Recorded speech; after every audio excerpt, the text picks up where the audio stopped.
Welcome to this explainer. Today, we're sketching out the architectural blueprint of professional coaching by diving into the newly released 2025 International Coaching Federation Core Competencies. Whether you're a veteran coach or literally just getting your feet wet, these updated standards are the absolute foundation of your practice. Let's get into it. Here is our agenda for today. We'll start with the 2025 Coaching Evolution, lay out the foundation and coaching mindset, talk about co-creating the relationship, communicating effectively, cultivating learning and growth, and finally, embracing the new standard. All right, Section 1, the 2025 Coaching Evolution. So before we even unpack the framework itself, you really need to understand the rigor behind it. This update didn't just happen overnight. It was driven by an exhaustive 14-month global job analysis. They used literature reviews, focus groups, and surveys to see exactly how the coaching profession has evolved since 2019. To put that into perspective, the updated model we're looking at today is grounded in hard data from nearly 3,000 coaches worldwide. We are talking about a massive diversity of disciplines, styles, and training backgrounds. This isn't just a theory, it's a truly global consensus on what coaching actually looks like today. Moving to Section 2, Foundation and Coaching Mindset. Let's pour the foundation of our blueprint, which is Domain A. A vital piece of this is reflective practice. This means engaging in a deliberate process of self-examination. Think of it like a post-game review for athletes. You are continually learning from your own sessions and experiences to enhance your effectiveness. It requires constant, active reflection. Embodying this coaching mindset isn't just about how you interact with the client. It actually starts from within. The competencies now explicitly state that you've got to maintain your own emotional, physical, and mental well-being before, during, and after each session. You can't pour from an empty cup, right? You have to manage your own emotions and remain genuinely open and curious. And to keep that foundation completely solid, the updated competencies require coaches to be hyper-aware of their own biases.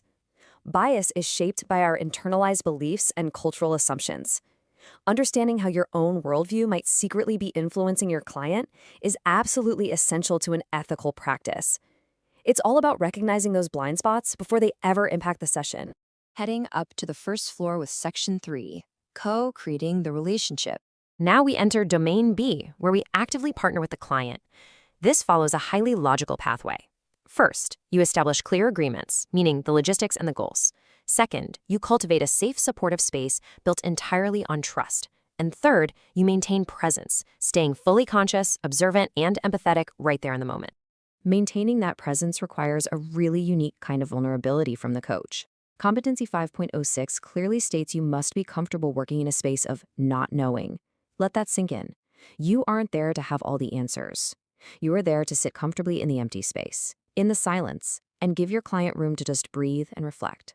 Next up, Section 4, Communicating Effectively. This is where we construct the walls of our framework, Domain C. Think of effective communication as a continuous two-way flow. Active listening is how you gather context, integrating their words, their tone, their body language, and evoking awareness is what you give back, using silence, metaphor, or powerful questions to spark entirely new insights for your client. A crucial subcompetency here is noticing nonverbal cues. The 2025 glossary highlights a fascinating concept called energy shifts. Have you ever noticed a client suddenly sit up straighter, or maybe their voice just naturally drops an octave? As a coach, being attuned to these subtle or sometimes sudden changes in energy can completely unlock their progress. To evoke that true awareness, you have to utilize powerful questioning.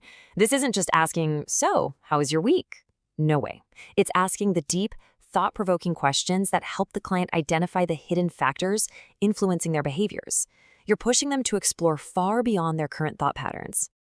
Moving right along to Section 5, Cultivating Learning and Growth. Finally, we put the roof on our architectural blueprint with Domain D.